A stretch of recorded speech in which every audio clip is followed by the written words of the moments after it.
Next time we sit on a couch because this is a little invasive. Hi, Q. What's up? How are you? Hello, Mariella. Thank you for being here. Honored Thank to you be for here. making this journey all Honored the to be here. way from Jersey to Queens. We're in Queens right now. To anybody listening, thank you for listening to another episode of Dance to the Music. You told me you've listened to a couple of episodes. It's a podcast that focuses on dance within the big genre of dance music. And shout out again to Snipes and Ladies of Hip Hop for the space. And I say space because what you can't see on the camera, and also Beautiful. you can't see when you're listening. It's a beautiful space, a dance studio. And like I just mentioned, hi Q. We got the wonderful DJ Q here. We finally made it happen. Yes, we Thanks tried for a your minute. patience. And we made it happen. No, thank you. And so DJ Q is not just a DJ or a producer. He is a dancer as well. So this is going to be exciting. I'm excited. This is going to be very interesting.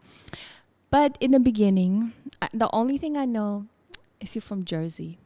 So if you don't mind telling us a little bit about yourself, like where did you grow up? How did you grow up? What's your background? And eventually, how did you get started? Or not how did you get started in music, but more so like what is your first musical memory or your first musical story, so to speak? Well, I was born in Jersey, born and raised, still live there. I was born in a town called Passaic, New Jersey, which is next to Patterson, if anybody knows Jersey. And just raised there all my life with some single parent household, because my dad died when I was young. Okay. So I was raised by my mom, Latino from the Dominican Republic. Okay. I was born here, American, so we're the first generation American of my family. I got into music, first off with Spanish music because of my family, obviously. We would travel back and forth to the Dominican Republic. And then when I entered school, that's when you get exposed to radio and this and that. So I just gravitated to music, basically. And that's just what led me to the journey of where I am today. Okay. You got any siblings? One sister, One older sister. sister. Older sister. Okay. She was into music too when we were young, but then she kind of just drifted away into her own business world and stuff like that. I'm the one who stayed in it. Okay. And I don't date people. I try not to reveal their age, and I don't even know your age. But was that 80s, 90s? When did you grow up? Just so I have a reference as far as like what music kind of you grew up with. Well, luckily, I'm not ashamed of my age, because for me, every year that you grow older is a blessing. But That is I was true. born in the 70s, grew up in the 80s. So the 80s is where I got more in tune to American music. You know what I mean? Yeah. Because before that, I was just listening to what my parents listened to because I was too young. So 80s. Okay. I'm an 80s baby. Okay. And how did you, so now if we can switch into, like you say you're interested into music in general, but then how did you get into dance? It was just, I don't know, man. I feel like when I was growing up, the whole neighborhood was into dance. Did It you was break breaking. too? Yeah, that's where I started. So Same. we started with breaking, b-boying, but it was like everywhere they did it where I live. So it was so common that it's not even, it's normal. It's not Okay. even special to some people that grew up there at that time. So Yeah. that was the first hip hop dance I was introduced to, was breaking. You know? So we did that. Then as time went on, it transitioned to the more hip hop of what we know as today. And then from there into house and all of that. All right. Because I was a hip hop dancer. Most house dancers from New York City were hip hop dancers that transitioned into house. At least our generation of dancers, not like the generation before us, like the lofters and the, Can you hear me? Just want to make sure. Yeah. Okay. Definitely was a breaker. You say people from New York. Obviously, Jersey can be far to some, including myself. People from the tri-states, what I should Right. say. However, tell us about when you say you were in Jersey, but to my knowledge, a lot of people always traveled from Jersey to New York to go out, specifically then. I'm assuming in your late teens, early 20s. How did that connection, or like, what is the difference? Like, it's part of the tri-state era, very similar, but there's still a significant difference. At least you can see a difference between Jersey and New York. What would you say there is a difference as far as like musically also going forward, but also like maybe dance-wise that you noticed back then? I mean, musically, there's a difference just because New York is so big and it's got all kinds of things going on compared to Jersey. Jersey is not really like that. Jersey just likes a certain thing and it sticks to it. But I wouldn't say there's a necessarily a difference, because you'd be surprised when you do go to New York clubs how many people in that club are from Jersey or from Connecticut. Or from you would think they're all Manhattan or Brooklyn, and it's really not that way, so I don't even look at it as a difference. I look at New York, Jersey, like we're kind of like the same, we all need each other in a sense. Yeah, that's for sure. Yeah. Okay. So when did you start going out? Like what age? Going out for, I'm sure there's a big difference now going out from back then when a lot of people were dancing versus to what is happening now. But I'm interested in your story, like when... My first going out was high school parties. Oh. I'm sure a lot of people can relate to that. That's where you start to get the interest of clubbing. So I started at high school parties. To fast forward, my first club in New York City, I was 13 years old. Because at that time, funny enough, you can get in. If you just, looked a certain way and it just worked. So a lot of people from my age group, if you speak to a lot of them, they'll all say, yeah, my first club in New York was around that age, so 13 years old. That's when I started clubbing for dance, for music and dance. Wasn't thinking about no DJing, I was just getting my foot wet in the New York club scenes. So 13. That is crazy. I mean, well, I guess not. I kind of started when I was 15, 16, but 13 kind of sounds really young, Right. Especially when you think about it today. Yeah, I would go with like older people. They would go and they would bring me with them, and then it's a risk. Let's see if he gets in or not, And then what if you would have not gotten in? They just leave you on the street as a 13-year-old? Everybody leaves. We all leave together, Oh, okay. Well, that's good. Yeah. So, but yeah, luckily I was able to get in. Didn't have no ID or nothing. Just would be able to get into the club. And luckily for me, that's how I got to experience a lot. And it gave me a lot of the knowledge that I know today, from seeing what that was. Because clubbing at that time is way different than it is now, in New York City. Yeah. Which I can only speak about New York because at that time, that's all I knew. But yeah, I feel blessed that I was able to get into clubs at that time. Now, being 13, it doesn't mean I was there every week, obviously. Yeah. But maybe once every 2 months, I was able to go somewhere. So that was a blessing. That's crazy. And you just said you traveled with, friends or older people from Jersey. And then, so you had your, I don't know, maybe you had your crew in Jersey, or like you have your people that you danced with in Jersey. And then how did you connect with the people from New York, or the people just in the club that are from different places? Did you meet them right away through dancing, or how did you guys connect? Because the reason I'm asking, because as the story goes, you eventually became part of Dance Fusion crew. Correct. Which I'll let you tell the story, because I wasn't there. Right. But I just heard the story. Right. Yeah. Well, the people that I connected with in Jersey, for some reason, I was always the youngest out of the crew. So I was 13, and the people I was hanging with was 15, 16, 17, 18. And in Jersey, there was about maybe 5 of us who formed like a dance troupe. And then there was different dance troupes in just that one city.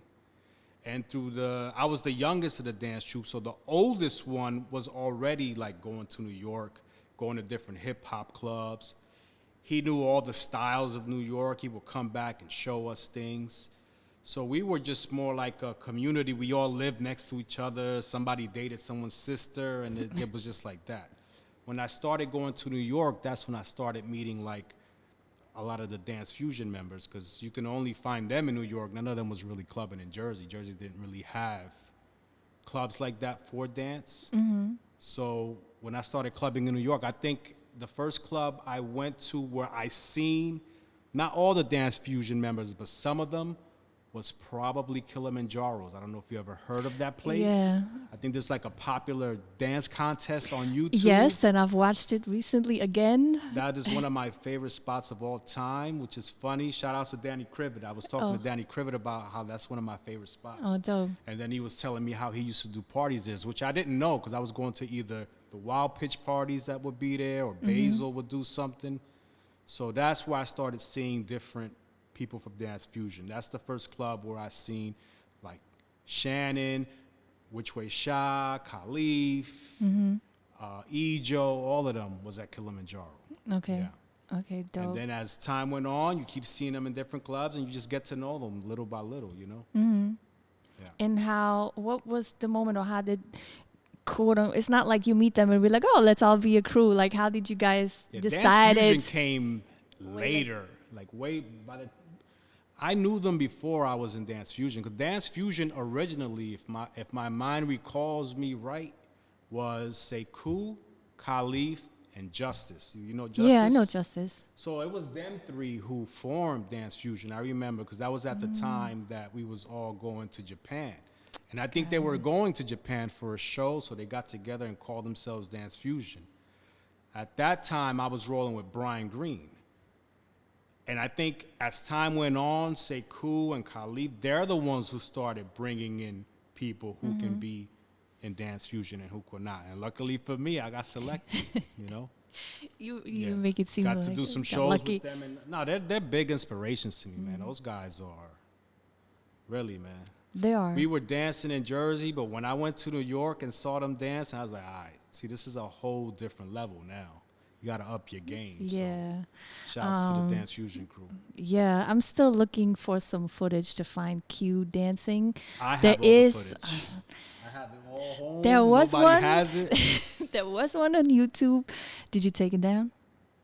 Or whoever put it up, there was one on YouTube that had you and I see Dance Fusion. I don't remember exactly who was dancing with you at that time.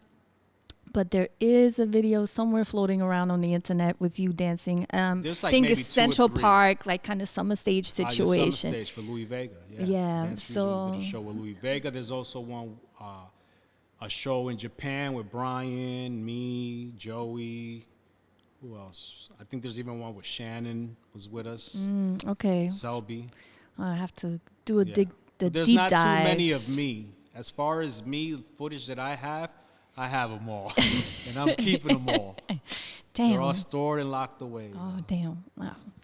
So when I'm guessing based on what I know as far as timeline wise, I'm assuming that was late 90s, late 90s, right? Exactly. And then the next thing, well, I'm going to say I heard your name way before I actually came to New York, because Marjorie who's also a member of Dance Rest in Fusion, peace. rest in peace. She was also teaching in Vienna. That's how I met her. And she obviously mentioned House Dance Conference and mentioned your name. And so I knew of you, but I You weren't didn't in meet New you York until yet. number one, I wasn't in New York, and I didn't meet you until later on. My question now with that reference is, how did you go from dancing in the clubs also, and then later doing shows and being part of Dance Fusion? How did you get into DJing? Because you were, I guess, a resident DJ of the Party House Dance Conference. Yes. Maybe I should back up and say, or ask 2 questions in one. Also, what is House Dance Conference? And what it meant and what it still means to you. I know that was a lot, but maybe you can unpack it you're step good. by Listen, step. We just gotta hope I remember here. So cut me off. if I'll I'm remind going you. on a tantrum, but No, let's what go got into me DJing first. Yeah. So my cousin, who was a DJ, he used to go by the name of DJ Madlock. We still laugh about that, but he's the one who had equipment and stuff. So this is like when I was 13, basically. I was Oh, that- dancing, and he would be the ones buying vinyl and stuff, all the latest house music and all that. And I would just go by his house, and he had a partner. It was like a team. They would just be at home DJing. I used to just be watching them. They used to have the turntables in, well, at that time, they would put turntables in, they look like caskets. I forgot the name of those things. Not the travel cases. Those metal ones. Yeah. I used to look at them, man, that looks so pretty, man. It does, I never had money to afford any of that. So I would just watch them. They would record me tapes, and I just was interested in it. And then maybe like when I hit the age of 15, 16, a friend of mine in high school, we was in night school together because I was clubbing so much that I started doing bad in school. Uh-oh. Forgive me, Mom. And I connected with this dude in night school, and he says, oh, yeah, I got turntables and stuff. I was like, really? He's like, yeah, let's go to my house. Went to his house. I saw his turntable. I was like, wow. And then from there, just started with him. He would let me come over and play. And that's when I got into the thing of DJing. And finally, I got to the point where I was able to get my own stuff for my house. Mm-hmm. And boom. Oh, dope. It takes flight from there. So that means that when you were dancing or like really heavily into dancing, you already were DJing as well. Yeah. Definitely. So I was DJing in the 90s, yeah. Got it. Okay, cool. And then how did, not just you started actively practicing, but how did you get into playing out? So did you play in Jersey also before? Yeah, so I started playing in Jersey. Playing just anywhere, really. Anywhere that would let me play. No money involved, just played a few bars in Jersey. We had a little party at a bar in the city where I grew up in. Then we started doing a little residency in Hoboken, New Jersey. Mm-hmm. Then I actually got a radio show at a college in Paterson, New Jersey, William Patterson College. We did that for a couple years or so. And that's how I got my, baby steps into learning how to play. Because it's one thing to DJ at home, and then it's another thing to now you got to present it to a crowd of people. Mm-hmm. And then in about 1999 is when we decided Brian wanted to do the House Dance Conference, and then Dance Fusion together, we all decided, let's do it. And that's when 99 started. And I became one of the residents, along with P-Funk, Shan S, and Ron Paisley. Mm-hmm. Were you, when you started playing out, were you playing different genres, or were you always just playing house music, house or like electronic techno kind of music? At the House Dance Conference, we mainly played house. Because we had a floor for classics and hip hop and all that, so it wouldn't make no sense if we were doing the same thing upstairs.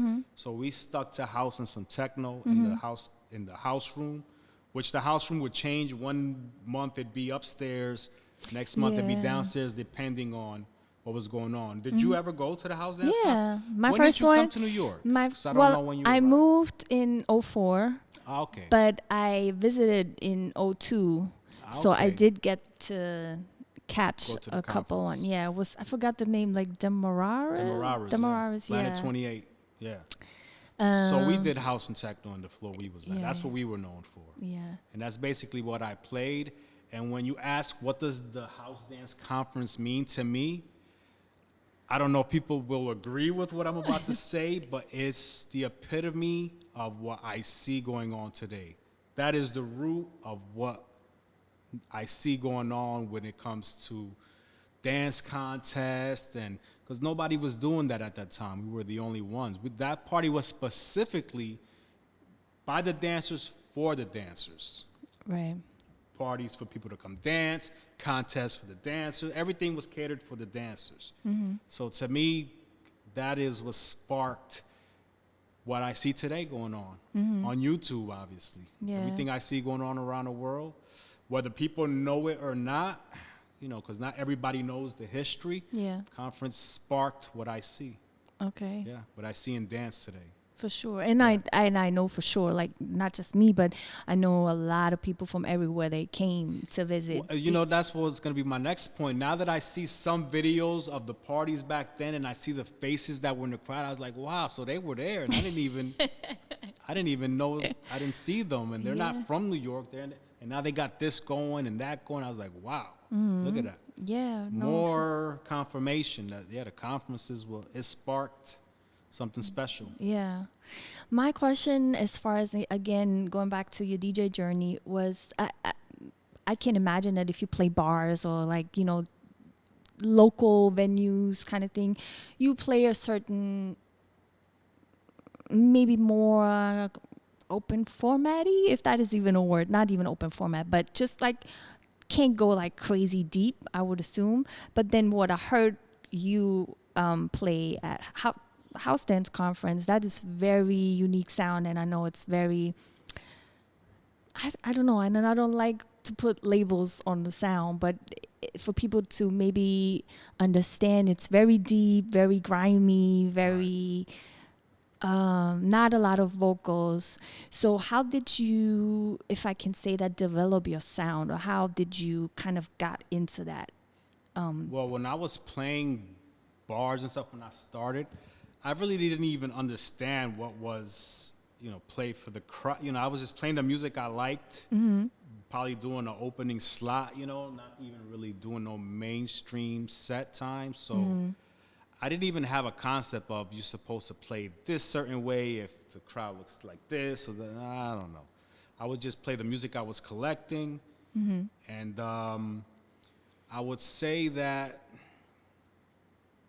remind me your question. You said, just how did I develop the style that you heard when you went to the conference, right? Yeah. So that's another thing I would also say about my generation, is that when we were coming up, music wasn't so segregated like it is now. So you would hear a song like, let's say, Kerry Chandler Deeper. Do you know that song, Kerry Chandler Deeper? And then the next song would be Tyree Cooper, Acid Crash. Oh, okay. Which in today's times, you'll be like, this is techno, this is, they'll break it up like that. But at that time, it wasn't like that. Everything was the same. So that's why I have that style of playing. I'll play something that they'll consider soulful, or something that they'll consider techno, or something that they'll consider hard or soft. I like to play it all together because that's the era I came up with. And a lot of people from my time, that's how they view music. It wasn't until the 2000s that it started becoming this separated way of thinking about dance music. In the 90s, it was all the same. You would go to a party in the 90s and they would play house, hip hop, reggae, all together. It was just, that's how it was. So yeah, that's why I guess the style, especially if you're someone who got into clubbing in the late 90s into 2000, then you would hear my style and be like, yeah, that's kind of super deep, or it's super, I don't know. It's not the Shelter sound of what they think the Shelter sound is, Yeah, and it's because of the time and era I came up with. Shout outs to DJ Disciple. He was a big inspiration for me, DJ-wise, when he had his radio show. And if you listen to his show in the 90s, if you heard it today, you'd be like, man, it sounds like he's playing house and techno and all together. But that's how music was. It didn't sound weird to us back then. That's how it's supposed to be. So that's what made my sound what it is, my era, my upbringing. What do you think is the reason why it became or started to become segregated, or like thought of as in specific genres or different styles rather than just all together? I don't know. I wish I had an answer to that. I don't know, and I don't know why anyone would do that. I mean, I know I watched your podcast. I can't remember who you were speaking to, but I know you asked them, or you were telling them that certain DJs travel, and when they come back, they might bring like a new sound from, and I was saying to myself, they probably heard something new, but it's all kind of the same. Even though it's like not, what's the word I'm looking for? If you go to Europe and you find a nice record you heard in Europe and you come and you play it at the Shelter, everybody's going to be like, this is so opposite of what we're used to. But it really isn't. In my mind, it's all the same thing, Yeah. It's just, do the people accept it or not? So I don't know if I answered your question, but no, I view music in you that didn't, way. but It's all the same. I think it's, I don't think the question at this point, I'm asking the question because I want to know too, like, why did it become segregated, if I can say that word?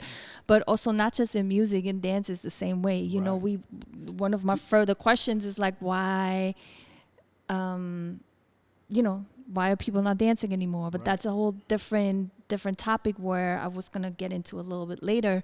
But you just touched on when you you mentioned when you buy a record in Europe and you bring it back, it might not sound the same, and people might not accept it the way they accept it in another city or in another country.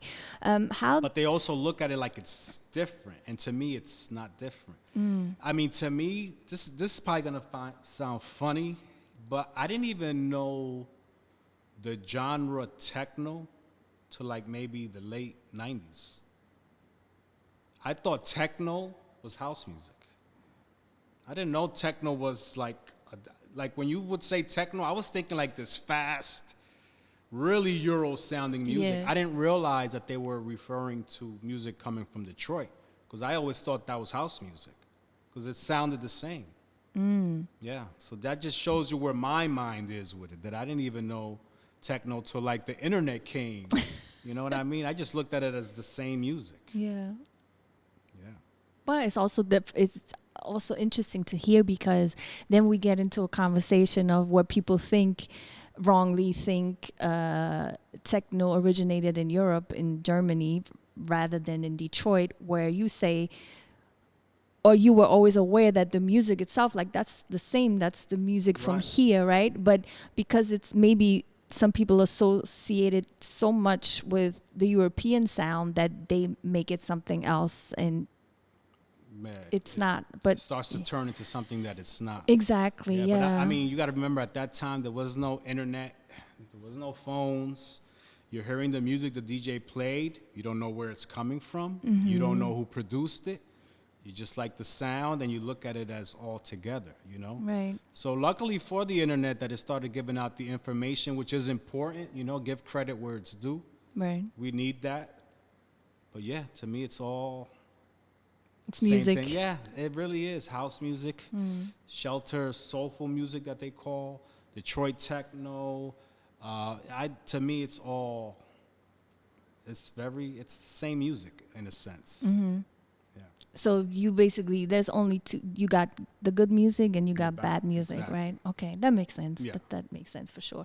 How? You put it way better than I could. Well, no, I mean, I'm wondering, because in my head I was like, well, I'm sure there must be something that you don't like. You know, when you hear a certain, not just a specific record, but like a certain sound, and you're like, nah, that's not my cup of tea. Right. So that's how I also differentiate. This is yes, this is no. Well, you just also asked, how did the music get separated? And I really don't know. But like I said before, the people that were like from my age range that were into the music at the time, they all feel, well, not all obviously, because there's always an exception to the rule, but for the most part, we all view it the same way. It's the same, it's all the same thing. Right, yeah. Okay. How did you, or not how, yes, how, but also when did you then start to DJ internationally? Like you mentioned, we talked about the House Dance Conference, right? And this was your residency, so to speak.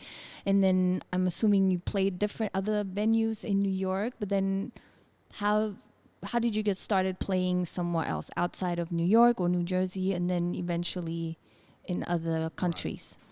I think, well, now I think I know, but what got me traveling abroad was when I started my record label, Strength Music Recording. Talk I about got into production. Okay, yeah. Let's put that in there right there. Yeah. If you want to tell us about that. So I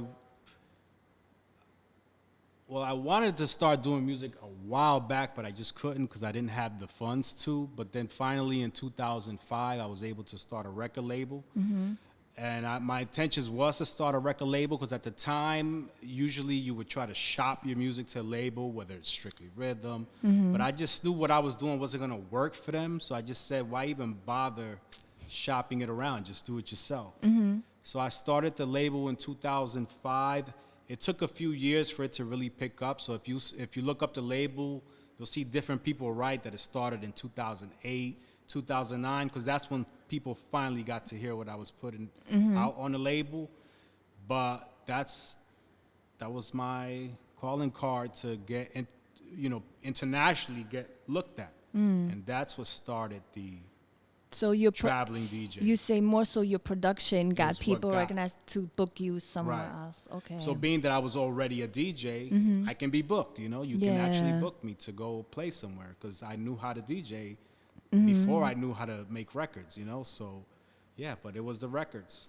Okay. So anyway, I get that question a lot. What should someone do to try to get, more bookings and travel? And I'm sure there's different ways to do it. It's not the same for everyone. But I can only speak on how it happened for me, and it was making records, getting your music out there. It's really more easy to get your music out there today than it was when I started, which is a good thing and sometimes a bad thing, because now you're really competing against a lot of people. But that's what worked for me. Yeah. And as far as what you produced and are still producing, did you always have a certain sound in your head or knew what you wanted to make? Or were you in the beginning just trying things out as so like, let me see what I can, because I've yet to, well, I shouldn't say that, because I was going to say, I've yet to hear a soulful vocal track from you, and that doesn't mean anything. You might have put it out and I don't know it. Have you heard the record I did with Pevin and Josh? See? I think I've heard it one time before, but it slipped my mind. Okay. So there I go. I mean, I don't do soulful stuff Corrected in the me. traditional New York City shelter soul. Yeah. But to me, soul comes in a lot of different ways. Exactly, Techno exactly. has soul, so Absolutely. it's it all depends. Yeah. But my question was more so like, how did you, again, not develop your sound, but like were you you said you always wanted to start your own label because you knew it didn't fit with other labels. Right. So you already had a certain idea of what you wanted to put out? Well, no, I started making, so I started my label in 2005. So I would say around 2002 is when I started production. Okay. Once I got comfortable in learning and actually had some tracks that I liked that I wanted to release, that's when I looked at the market and I was like, yeah, nobody's going to really mess with this. And that's why I did it myself. But I didn't have, like, I have my taste of music of what I like. So the music I was going to produce is my taste of music. But I didn't have like a preconceived idea. I'm going to start making records. I'm going to make them like this. Okay. No. Okay. Yeah, no, Got it it. wasn't that way. I just went in the studio, and at the beginning, you're dealing with a learning curve. First, you got to learn to use whatever it is that you decide to use for music. Yeah. And then after that, once you get comfortable with that, that's how you'll start finding your sound. Okay. Yeah. Okay, cool. And when you started then do your production, right? And you started to travel more and more intensely, and you, to this point, to this day, you're still traveling a lot.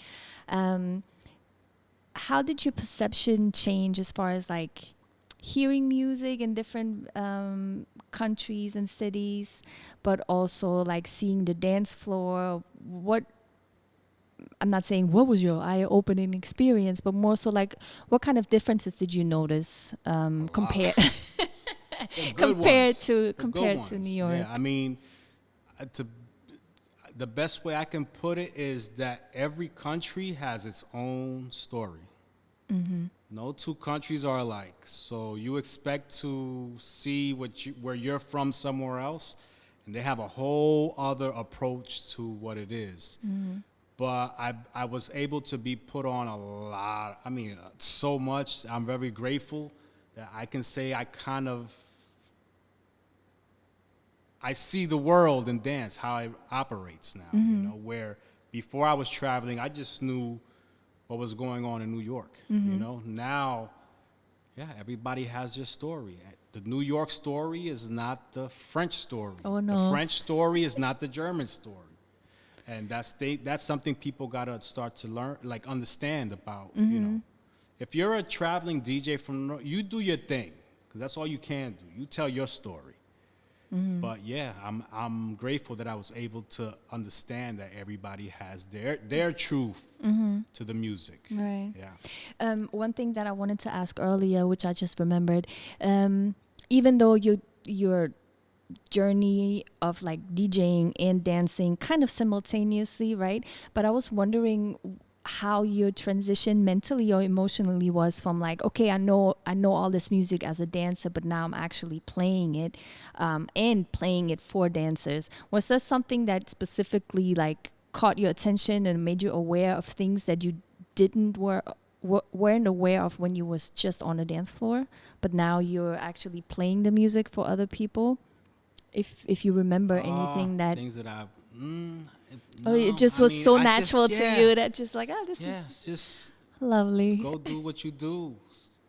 Some people gonna like it, some people might not. But what can you do? You know, Yeah, that's true. I have a lot of DJ idols in my head that I looked up to coming up, and learn what you can from them, and then just do your thing. Yeah. Did you have a mentor at some point, or was I wouldn't always? say not a mentor, no, but a lot of DJs that I listened to, like DJ Disciple, he was super important for me coming up in the beginning, listening to his radio show. You know, later on, Louis Vega, he's like a big inspiration to me coming up in the Sound Factory bar era. So yeah, just by being on the crowd, dancing, hearing what they're doing, you learn that way. Oh yeah, for sure, Yeah. for sure. I want to talk about the dance floor as a whole, like, what's the word I want to use? Entity, so to speak. Since you're one of the people also who know it from both sides, and you've talked already about how it changed and how the New York dance floor influenced the whole world basically, and how it transformed into dance competitions. And you were part of this video recently from Resident Advisor. Which, number one, I'm interested to how did they approach you of like, we want to talk about dance, or exactly like that? Exactly like Oh, that. okay, interesting. So whoever was the one that RA, shout out to you, Yeah. because people usually I was in shock, like, oh, this is good. people usually don't want to talk about dance, or didn't But they even don't even know. know. They don't know. Exactly. Yeah. So that, and I'm glad that they got you and Khalif and Tone, and also shout out to Christine who was talking about it in the video. Now, with all that in mind, what is something that you've noticed, and not dance competitions aside, Yeah, more so just like clubbing. clubs, right, and venues and people, just party goers in general. What is something that you've noticed, something that you think of as a positive change, something that of a negative change, and what you would like change, and what you even think it's possible to change? If again, 5 questions in one. No, I mean, to make it simple, I just think that there's different types of dance floors. So we come from the dancers' side. Those are the type of dance floors we prefer. There's people that don't like those type of dance floors, the way we dance, because the way we dance is with A lot of space. skill, but it's skillful dance, it's competitive dance too. There's love, of course. There's some dance floors, they don't like that. They just want to, they're just there to have a good time, two-step. So I respect everybody's space. You know? If you ask me, my ideal dance floor, Yeah. Sound Factory bar in the 90s. All right. If So you were who? there, if you weren't, it's hard to put it into words. Well, but, damn. I was just trying to trying to get you to explain it, because I mean, it was just a dance floor with dancers, just regular party goers, industry people. It was just electric, man, really. And you know what's so sad? I always say, when it comes to Sound Factory bar, there is no videos of the club, really. There's only one video I seen from, Video Music Box, right? Ralph McDaniels. He did a little special where he came to the club and recorded some footage with Tony Humphries and Devin Morales when they were playing one night there. And other than that, I don't see anything online do you think to show what was going on there. it was a certain, because you just mentioned there was the dancers and there was the industry people, like, and I've heard this before where people say like, it was always, the dancers were there, but we had to wait until like later on the evening until it was not as crowded to actually really, really get down or have a cypher, because you have Lofters and- exactly, you have the quote unquote the regular, the party goers. Right. Do you think it was so great because there was the right combination of all of Yes. them? And Yes. again, going back to Segregation. yes, I was gonna say that just now. Segregation. It wasn't that segregated. So, you know, a Dance Fusion member was there partying with just a regular party goer, and in the same club there was Todd Terry and the boss of Strictly Rhythm, and it was just some actor would just pop up, and we were just all together, and the music was phenomenal. And that the music is what made the music, the sound system is what created the atmosphere. That's the only way I could explain it. If you were at Sound Factory Bar, that's my ideal dance floor. yeah, Right where was it located? 19th Street, I think, between 5th and 6th, if I'm not mistaken, right down the street from Limelight. Oh wow, So okay. Limelight was in the corner, that big church, Yeah. and if you walk down the street, it was right down there. Okay. I think the people who started the Sound Factory also opened that one and called it the Sound Factory Bar because it was like supposed to be a smaller version of the original Sound Factory, which was also a phenomenal club. Oh, okay. And Sound Factory Bar was every Wednesday nights. The Underground Network Party is the party I'm talking about because they had other nights too, Fridays, Saturdays, Sundays, but the Wednesday nights, magic. And there's something That's why about it lasted for Wednesday. years. It lasted for years because it was magic. Oh well, too bad. There's people Oh, like there's me. a video of me performing there too. Did you have it or is it on I think I saw YouTube? it on YouTube. Yeah. Oh, I just okay. don't know who put it up, but there's a video of it's Marge, me, Brian, a friend of mine, Dominique, who doesn't dance anymore, and some Japanese dancers. We did a showcase. Oh, and that at is Sound Factory. on that Wednesday? On Yeah. Wednesday? Okay, so maybe I The gotta Underground Network Party. Google I don't- Underground you would have Network. to find it because I don't know where it is on YouTube, but I know I've seen it. Okay. Yeah. Okay. Cool. See, this is the interesting thing where, and it kind of reminds me of the days where there were no internet. You also had to look for things back then. You had to look for the VH, for the tapes, and now for things like that, you have to actually look for the YouTube videos, which Right. is, it sucks that you can't find it as easily, but it also makes it a little bit more interesting and more rewarding for me when you actually find things. Right. Yeah. Okay, cool. Yeah, dance for segregation. Is there part of the question was like, do you think there's a way of, yeah, I don't know, Create that again. creating that again? Yeah, I think that's possible, you man. know? Because we don't, dancers But it don't has drink. to We know be- that. I think in order to create that, it can only be created in certain places around the world, not everywhere, obviously. Mm-hmm. Just certain places. I could be wrong, but I think that can be created again. How? about- That's the hard part, but Do you think it can be created again in New York? Yes. New York of 2023? yes. Yes. Totally. The question is how to do it, but can it happen? Yes. Yes. So, yes, it can do it. Now we got to figure out how to get there. But Okay. it can definitely happen. All right. Well, I'm hopeful too. It's just, looking You just at got to things. find the right venue. There's a lot of Yeah. things that play an importance of how to get that again. I mean, can you duplicate it exactly? No, because that's its own special thing. Mm-hmm. But something that kind of gives you that vibe again, yes, you can definitely. I believe so. Some people might say, no, not today, the way things are now, and the kids, and no. I think you can. Mm-hmm. Yeah. Well, I hope someone I hope does so. it. I hope so too. Let's just say this. I mean, it's 2023. New York City is a very expensive place Yeah. to live if you decide to live here. So that's why, that's why I'm a little hesitant Yes, to be I hear you. hopeful. But I am hopeful. Well, let's If put it in the that's- universe now. Exactly. For all that are listening, we want something like that again in New Right. York City. Whoever Right. has because somebody has the knowledge. Whoever has some extra funds too. Funds, Hello. because venue's important, and you got to find the right venue. I go to a lot of places. Obviously, you do as well. A lot of nice places, but they're different. Yeah. So will it work there? I don't know, but Maybe we'll we'll put it in find the a way. universe. We'll find a Somebody's way. listening. Somebody knows how to. And get if it done. not now or like for the time that we are there, maybe in the future, Yeah. in the near or in the far future, I would who love knows? for people of today to experience something like that, man. Really. Yeah. Because it was so powerful that it literally made me drop out of school just to be. I used to go every Wednesday night to the bar, and then Thursday just couldn't get up to go to school.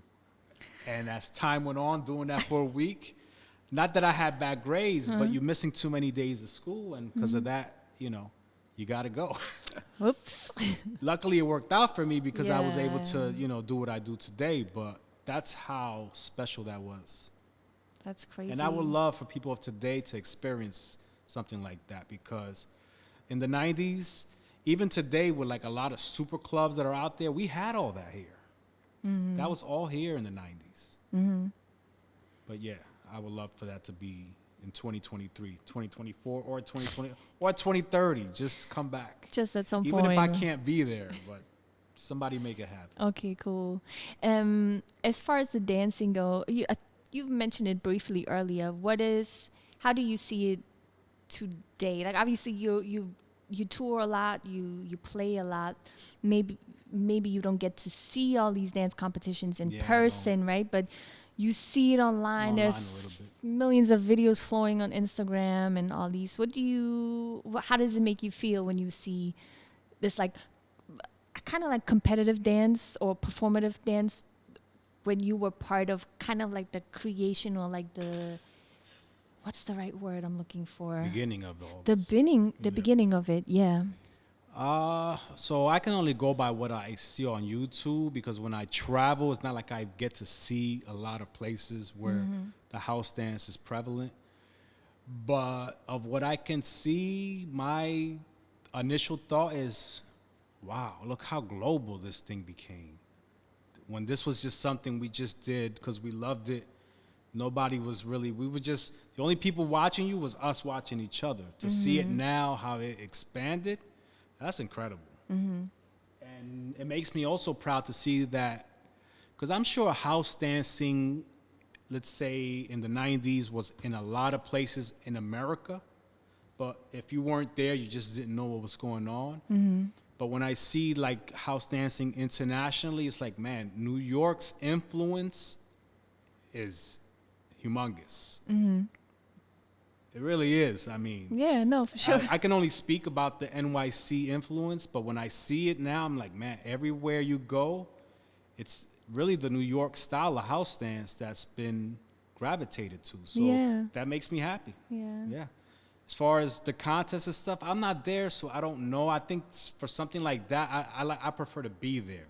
I want to feel the energy. I want to feel what's actually going on. It's definitely different. Yeah, than watching it on I can only watch it for so long, you know. But if I'm there now, I'm soaked up in it. So I can't really comment on that side of things. I came up more as a club dancer. I didn't really come up as like in, you know, contest was the new party, you know. That wasn't really, for me. Conference had contest, but it was a party also, so it was different. And it was the beginning of that. But I'm more of a club, just let's go dance at the club to the music. So it's hard for me to adapt to the new stuff of now. I feel like I'm not really involved in dance as much anymore, so I'm not really aware of a lot of it. Do you like playing for, well, obviously I know you like playing for dances, but do you like playing for dance competitions? Because Yeah. Okay, cool. Because I mean, I know you. I've done it before. Shout out to Noe and Damien for you've done it before. Blueprint, right? Blueprint. Or the No, I house didn't dance do conference. Blueprint. No? You played the Blueprint, I only played party. the party. Got it. I did it for the conference. Whenever there was That's right. contests, we would be the ones playing music. I've done it for only the conference. But yeah, I do like that. Okay. Yeah. Cool. See if they can dance to what I'm gonna throw down. Exactly. Yeah, because I I feel usually like playing the classics, the You do? classic house stuff, to see how they dance to it. I mean, I'll play new things, but when I was doing that, I used to like playing older stuff more so than modern music when it came to contests and stuff. Oh, That's okay. just my thing, though. I want to hear more DJ Q doing those contests. To be honest, Yeah, with maybe you. one day, I mean, man.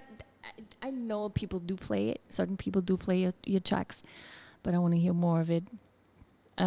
Speaking of production, what's coming up next? Do you have anything coming out as far as like your own productions on your labels or working on other people's stuff? So after the pandemic, that kind of like slowed me down a lot. because I was, we was all locked up in the house, and I'm the type of person that I need inspiration to work on music today. I'm not like I used to be, where I could just go home, turn it on, and when I started. So being that I wasn't inspired, it kind of slowed everything down. And then this year is when I started to work on music again. Yay. So 2020, so my last record that I put out came out March of 2020. 2 weeks before the country shut down. Wow. When Trump said, shut all the airports, shut everything. So that'll always be a special record for me in my catalog. But then after that, I kind of just shut it down for a few years. So now you got back Last into year I did a remix or two. And now this year is when I started working back on original production. So I'm hoping for next year more so. 2024, I'll start releasing again. Let's see. Okay. It all depends, because things are different now after the pandemic. Because before the pandemic, we was just on the road nonstop, putting music out nonstop. After the pandemic, it makes you realize a lot of things, and I don't know if I want to go that fast again anymore, So we'll see. I'm shooting for 2024 as far as my original production. Okay. I just started now, but right now I'm just doing sketches, I'm not in the mindset, okay, I got to create something to release it. It's just, if it happens, it happens, It's different now. Yeah, it's Yeah, different. for sure. Were you, there's people who, after the pandemic, when I say that, it's funny because before the interview, we just talked about COVID in 2023, but so it's still around, but were you one of the people that immediately went back out when things started to open again, or were you more like a little bit more hesitant as far as like, oh, let me see, I'm not quite sure how I feel about being around that many people already? Yep, That was me. That was you. I started again this year. Oh wow. Yeah. Okay. And the last year into this year. I didn't do nothing 2020, 2021, or 2020. I did like one thing here or there in the States. This is the first year I said, all right, let's start going back to Europe. Oh wow. Okay. Well, I kind of like once everything opened up, I kind of like being home for some reason. Yeah. Yeah, so it was good. That's cool. Well, we're looking forward to hearing you play also more in the States, or like I should say more in New York, because I know every time we wanted to make it happen, I was like, oh, I'm sorry, I'm in Detroit. I know you play in Detroit also frequently. So hopefully more dates in New York or in the I'm taking this month off, but then I start back in September, and the first party will be here. Okay, cool. And you already mentioned your production will be back hopefully in 24, we'll see what happens. I'll always be working. Will I release something at this point? Okay. You keep it in a vault. It's gotta feel right. Yeah. Okay, that makes sense. Yeah. One question that I ask everybody is, I asked them for 3 tracks that has a special meaning related to dance in some way or another, and I'm sure you have millions, but are there 3 that you can think of at the top of your head? Whether you were a kid, exactly, or whether that was you playing one or you dancing to one.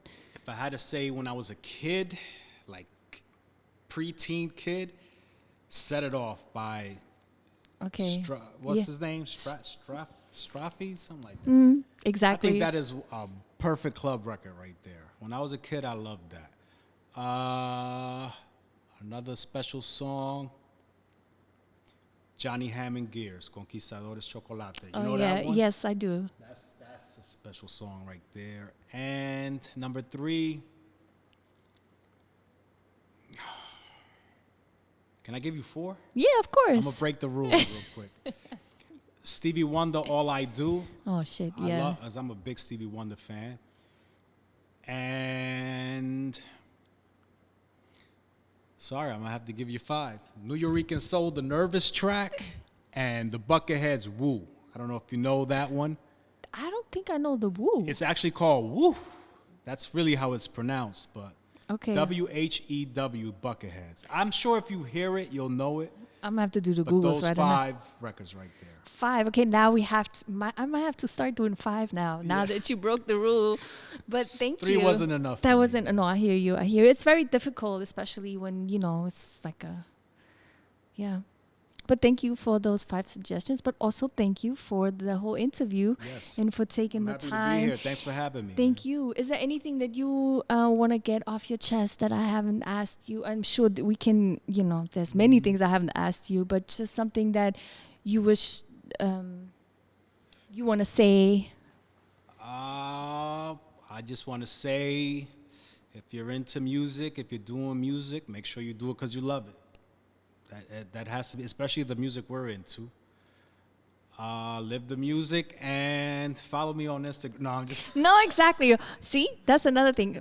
Follow him on. What is your Instagram? Instagram at DJQ. So it's at Okay. DJ_QU. DJQ. QU. Yeah. Oh, one more question that I had. The name of your label. What was the idea behind it? Strength Music Recording. I don't know. If something just told me pick something simple. Just keep it simple. Don't try to be too creative with it. And that's how it just formed, Strength Music Recordings. It's almost like, you might be like, really? But it was almost like that name had like a certain spiritual guidance. It came As to you. simple as it is, it was more like of a spiritual guidance that's kind of told me this is what the name's going to be. Okay, dope. And even if you look at the label, it's not flashy and artwork or things like that. It's just keep it as basic as possible when you need to. Make it flashy when you need to. Keep it basic when you need to. Okay. But yeah. Thank you. Thank Got you. it. Thanks for the question.